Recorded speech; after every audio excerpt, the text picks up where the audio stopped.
یہ جو میں نے اپنی ماں کے ساتھ کیا ہے، اس گراؤنی حرکت کا ذمہ دار میں نہیں، سے یہ کام جنوں نے کروایا ہے۔ نہ یہ میں کام کرنا چاہتا تھا، نہ اتنی بری حرکت مجھ سے ہو سکتی تھی۔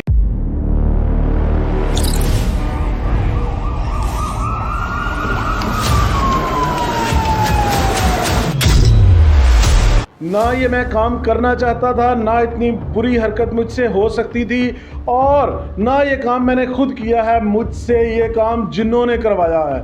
یہ حرکت کوئی انسان کر ہی نہیں سکتا۔ یہ جو میں نے اپنی ماں کے ساتھ کیا ہے، اس گراؤنی حرکت کا ذمہ دار میں نہیں ہوں، جن ہے۔ یہ بات کہنے والا کون ہے؟ اس کا تعلق ہے لاہور کے کوٹ عبد المالک سے، اور نام ہے اس کا محمد عامر۔ یہ پوری کہانی جاننے کے لیے ذرا تھوڑا سا پیچھے جانا پڑے گا۔ تو یہ ایک بیوہ عورت ہے جس کا نام ہے مقدس۔ یہ مقدس بی بی کوٹ عبد المالک کی رہنے والی ہے۔ اس کے 6 بچے پیدا ہو جاتے ہیں۔ جب اس کے 6 بچے ہوتے ہیں تو اس کا خاوند دنیا سے چلا جاتا ہے، یعنی وفات پا جاتا ہے۔ گھر کے حالات بہت برے ہیں، غربت نے ڈیرے ڈالے ہوئے ہیں، اور 2 وقت کی روٹی کے لیے چلنا بھی مشکل ہے۔ اب یہ اپنے 6 بچوں کو پال بھی رہی ہے، لوگوں کے گھروں میں کام کرتی ہے، جہاں سے جو بچا جو کچھ ملتا ہے اس کے ساتھ اپنے 6 بچوں کو پال رہی ہے۔ اس کے دوران یہ جو بیٹا ہے اس کا محمد عامر، جس نے یہ گنونی حرکت کی اپنی ماں کے ساتھ، کہ جس کو دیکھ کے انسانیت بھی شرما جاتی ہے۔ میں بتا رہا ہوں تو ذرا آپ بھی سنیے گا کہ یہ اپنی ماں کے ساتھ کرتا کیا ہے۔ 6 بچوں کو پالنے والی ماں کا یہ بڑا بیٹا محمد عامر جو ہے، یہ نشے پر لگ جاتا ہے۔ نشے پر لگتا ہے، پھر محلے سے چیزیں لینی، مانگ تانگ کے گزارا کرنا، جو چھوٹی موٹی چوری کرنی، اس کے ساتھ اس کا گزارا چل رہا ہے۔ اپنی ماں سے جھگڑتا ہے، اپنی ماں سے لڑتا ہے، اور اس سے یہ پیسے لیتا ہے، اور ماں جتنا بھی ہو سکتا ہے اس کا نشہ بھی پورا کر رہی ہے، اور چھوٹے چھوٹے بچوں کو پال بھی رہی ہے۔ اب ہوتا کیا ہے؟ اب یہ بڑھتے بڑھتے زیادہ نشے پر لگ جاتا ہے۔ ایک دن یہ گھر آتا ہے اور اپنی ماں کے پاس بیٹھتا ہے، اور اپنی ماں سے مطالبہ کیا کرتا ہے؟ اپنی ماں سے کہتا ہے کہ مجھے نشے کے لیے پیسے چاہیے۔ اب اس کی ماں ہے بیچاری دکھوں کی ماری ہوئی، وہ کہتی کہ میرے پاس نہیں ہے، اور جتنی غربت ہے اس کے پاس واقعی نہیں بھی ہوں گے۔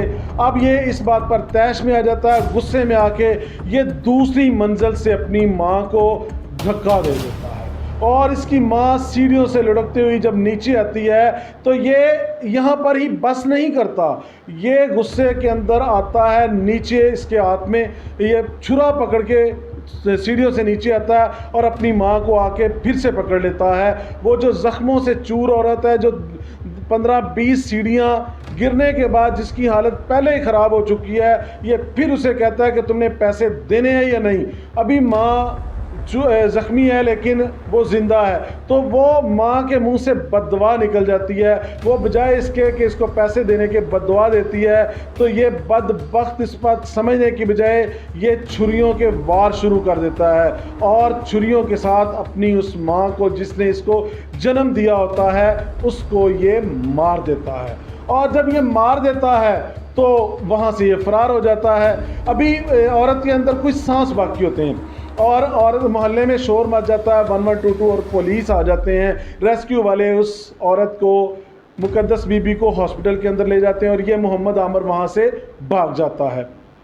اب ہاسپٹل لے جاتے ہیں، وہاں پر غربت اتنی زیادہ ان کے پاس پیسے دینے کے لیے بھی نہیں ہے، تو وہاں کوٹ عبد المالک کی پولیس جو ہے وہ اپنے پاس سے اس عورت کا علاج کرواتی ہے، لیکن انفارچونیٹلی 3 دن ہاسپٹل میں موت و حیات کی کشمکش میں رہنے کے بعد مقدس بی بی فوت ہو جاتی ہے، اور یہ بھاگ جاتا ہے۔ لیکن محلے والے کیا کرتے ہیں؟ محلے والے اپنی مخبری کرتے ہیں، پولیس کو اس کے بارے میں بتاتے ہیں، اور یہ پولیس کے ہاتھوں گرفتار ہو جاتا ہے۔ گرفتار ہونے کے بعد جو اس نے کہانی سنائی ہے نا، وہ بھی بڑی عجیب و غریب بھی ہے۔ وہ کہانی پہ آپ بھی سنیے۔ یہ کہتا ہے کہ کیا کوئی اپنی ماں کو مار سکتا ہے؟ کیا کوئی اتنا بدبخت ہو سکتا ہے؟ میں ایسا نہیں ہوں، نہ میں نے یہ کام کیا ہے، مجھ سے یہ کام جنوں نے کروایا ہے۔ جب نشہ نہیں ملتا، جب نشہ نہیں ہوتا، جب مجھے ٹوٹ پڑ جاتی ہے تو مجھ میں جن آ جاتے ہیں، یہ جنوں نے مجھ سے کام کروایا ہے، میں مکمل طور پر بے گناہ ہوں۔ اور اس نے یہ ڈرامہ، اس نے یہ سارا کام جب یہ جوڈیشل ہو کے جیل کے اندر گیا وہاں پر بھی جاری رکھا۔ اور اب اس کی حالت یہ ہے کہ جیل کے اندر ہے، محلے والے وہ چھوٹے چھوٹے بہن بھائی ہیں ان کو بھی پال رہے ہیں۔ لیکن آپ سے سوال یہ ہے، کیا نشے کے اندر انسان اس حد تک گر سکتا ہے کہ اپنی پیدا کرنے والی ماں کو بھی نہ چھوڑے؟ کیا یہ جنوں والی کہانی کسی انسان کے اندر جن آ سکتے ہیں اور اس کو اس حد تک مجبور کر دیں کہ وہ اپنا تو نقصان نہ کرے لیکن دوسرے کا کر جائے؟ کیا آپ سمجھتے ہیں جدید دور کے اندر بھی جن انسانوں کو کنٹرول کر رہے ہیں، کیا آپ سمجھتے ہیں کہ اس کو سزا ملنی چاہیے؟ اس بارے میں اپنی رائے کا اظہار ضرور کیجئے گا۔ چینل پسند آنے پر اسے سبسکرائب بھی کیجئے گا، اور اسی طرح کرائم سٹوریز، حقیقی کہانیاں جاننے کے لیے چینل کو سبسکرائب کر دیجئے گا اور بیل آئیکن کو دبا کر ہمارے ساتھ ہماری فیملی کا حصہ بن جائیے گا۔